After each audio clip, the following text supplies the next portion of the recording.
What's up guys, Marzak79 here, and we are back with another video game review. Today I wanted to talk about probably the last DLC that's going to come out for Assassin's Creed Origins. At least we are led to believe that this is going to be the last DLC. We're talking about the Curse of the Pharaoh. Came out about a month ago. I just now got around to playing it because I was still playing Dragon Ball FighterZ when it originally came out. So I actually just finished it yesterday, and now I am ready to give my initial thoughts on it. It was great, man. It was absolutely great. So it adds on 5 additional areas for you to explore. And I mean, if you play through the main game, then you know exactly what you're getting here. I mean, it's more camps to take over. It's more people to destroy. It's a whole lot of some fetch quest missions that you have to do that are pretty fun. It actually upgrades the level cap from 45 to 55, so that extends the playability a lot too. It really doesn't up any of the difficulty at all. You know, I started it at 45, and by the end I was definitely well over level 55, and at that level, I was well capable of taking care of the majority of the enemies and bosses without any real trouble at all. But I mean, I put at least like 70 to 80 hours in this game at this point, so I think that's to be expected. Now it does add some new enemy types. The mummies, they're kind of similar to the regular soldiers or whatever. They just look a whole lot different. So I mean, I think it just adds it's not really specifically a new enemy types. They just look different when you explore the afterlife sections. Now I really don't want to get into spoilers here, but it definitely involves a lot of Egyptian theology involving what the ancient Egyptians believed to be the afterlife. And it's really cool, man. It's really fascinating to get to explore some of those areas. Also, guys, another new element from this DLC was the included addition of the new enemies, the scorpion type.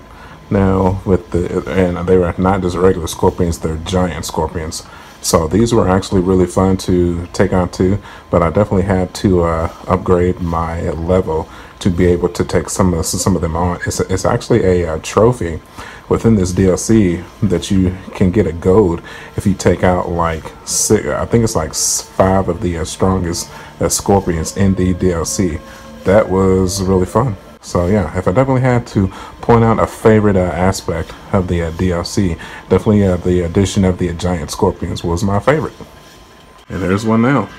Run, run, run. So now the boss types that they add are pretty similar, I would say, to the Paletai. You know, those the super strong enemies that are walking around through the main game that are like level like 40 and up. If you're not at a specific level, then they kill you pretty easily. I mean, it's the same thing here. So I mean, if you've played through any of the boss characters through the main game, I mean, you know exactly what you're getting here.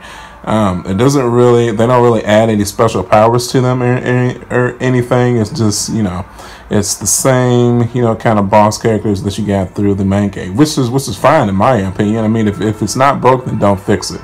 So now, I mean, that might make some players a little bit disappointed that it really didn't add anything. It didn't add any new gameplay elements to this DLC. Just added another story and just another reason to hop back into the game. And I'm fine with that.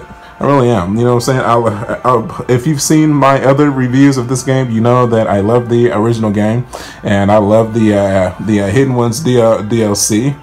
And you know, I really liked this DLC as well too.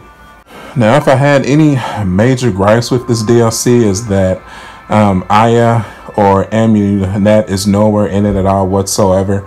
That was very unfortunate story-wise, in my opinion, because she was definitely one of my favorite aspects of the original game and of the Hidden Ones DLC, and her really not being included in this DLC was really disappointing. So if I had to, so definitely any major story gripes, that would have to be the one, because I think her and Bayek as a team was really what defined the main game, in my opinion. You know, it's very, and to add on to that, it's very sad that we never really got a conclusion to their love story. Well, I guess we did, but kind of ended on a sour note because, you know, I guess it ended up that they never really got back together, and they just decided to build the Assassin Brotherhood in two totally different countries aside from one another. So, you know, I would definitely, you know, I mean, maybe not in the sequel, but maybe in another sequel down the line, I would